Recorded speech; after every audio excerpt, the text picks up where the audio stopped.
APSRTC జేఏసీతో అధికారులు సమావేశమయ్యారు. Special CS Krishnababu, MD Balasubrahmanyam సమావేశానికి హాజరయ్యారు. ప్రైవేట్ ఎలక్ట్రిక్ బస్సుల నిర్ణయాన్ని విరమించాలని, ఏపీఎస్ఆర్టీసీ ద్వారానే ఈ బస్సుల నిర్వహణ చేపట్టాలని జేఏసీ డిమాండ్ చేస్తోంది. స్త్రీ శక్తి పథకానికి అవసరమైన బస్సుల సంఖ్య పెంచాలని, ఖాళీ పోస్టులను వెంటనే భర్తీ చేయాలని విజ్ఞప్తి చేసింది.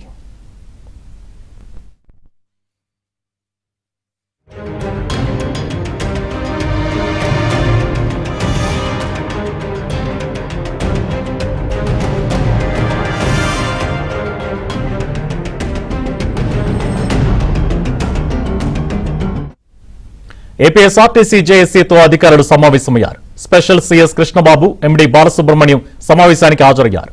ప్రైవేట్ ఎలక్ట్రిక్ బస్సుల నిర్ణయాన్ని విరమించాలని, ఏపీఎస్ఆర్టీసీ ద్వారానే ఈ బస్సుల నిర్వహణ చేపట్టాలని జేఏసీ డిమాండ్ చేస్తోంది. ఇదే అంశానికి సంబంధించిన డీటెయిల్స్ మా కరెస్పాండెంట్ ప్రసాద్ అందిస్తారు. ప్రసాద్, సుభాన్, ఈ రోజు ఆర్టీసీ అధికారులు చర్చలకు ప్రభుత్వం ఆహ్వానించింది. గత కొంతకాలంగా ఈ ప్రైవేటు ఎలక్ట్రికల్ బస్సుల కొనుగోలు అంశానికి సంబంధించి ఆ ప్రైవేటు కాంట్రాక్టర్ ద్వారా పీపీ ద్వారా మోడ్ లో కొనాలని ప్రభుత్వం నిర్ణయించింది. ఈ నిర్ణయాన్ని వ్యతిరేకిస్తూ ఆర్టీసీ జేఏసీ ఏర్పడి కార్యాచరణ పిలుపునిచ్చాయి.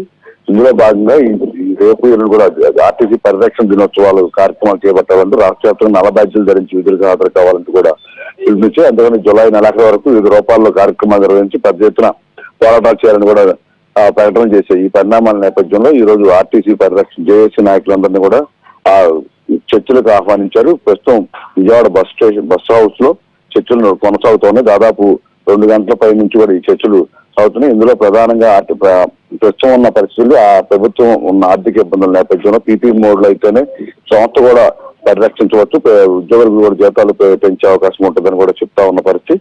అయితే జేఏసీ నాయకులు మాత్రం కొన్ని సమస్యలకు సంబంధించి అదేవిధంగా తమ అభిప్రాయాలను కూడా మెమోరాండం రూపంలో కూడా ఇచ్చారు. ప్రధానంగా ప్రైవేట్ ఎలక్ట్రికల్ బస్సులు మొత్తం కూడా ఆర్టీసీ కొనుగోలు చేయాలి, రాష్ట్ర ప్రభుత్వం ఇందుకు నిధులు కేటాయించాలి. అదేవిధంగా స్త్రీ శక్తి పథకం ద్వారా పెద్ద ఎత్తున జనాల రద్దీ కూడా పెరిగిన నేపథ్యంలో ఆ మేర అవసరమైన బస్సులు లేకపోవడంతో భారం అంతా కూడా ఉన్న బస్సులపై పడుతుంది. కండక్టర్, డ్రైవర్ కూడా తట్టుకోలేని పరిస్థితులు ఉన్నారని ఈ నేపథ్యంలో అదనంగా బస్సులు ఏర్పాటు చేయాలని కూడా కోరారు. మరోవైపు ఖాళీ పోస్టుల భర్తీకి సంబంధించి కూడా వెంటనే కేటాయించాలని, ఈ అంశాలపై ప్రభుత్వం వెంటనే సానుకూలంగా స్పందిస్తే తాము కూడా చర్చలకు వస్తామని కూడా చెప్పారు. ప్రస్తుతం ఈ సంబంధించి కృష్ణబాబు కూడా రావాల్సి ఉన్నప్పుడు కూడా వేరే ఇతర కార్యక్రమాల వల్ల ఆయన హాజరు కాలేదు. ప్రస్తుతం ఈడీ స్థాయి అధికారులందరితో ప్రస్తుతం చర్చలు నడుస్తోంది. మరో గంట పాటు ఈ చర్చలు ముగిసిన తర్వాత జేఏసీ తన అభిప్రాయాలను వ్యక్తం చేస్తామని కూడా మీడియా ముందుకు వచ్చి వివరాలు వెలుస్తామని చెప్తుంది. అయితే అప్పటి వరకు కూడా ఈ కార్యాచరణ ఏదైతే ఇప్పుడు ప్రకటించామో ఆ కార్యాచరణ యథావిధిగా మాత్రం ప్రస్తుతం కొనసాగిస్తాం. ప్రభుత్వం నుంచి పూర్తిసారి హామీ వచ్చే వరకు మాత్రం ఈ కార్యక్రమాలు రేపు నుంచి అందరూ పాల్గొనాలని కూడా జేఏసీ విజ్ఞప్తి చేసింది. శుభాన్.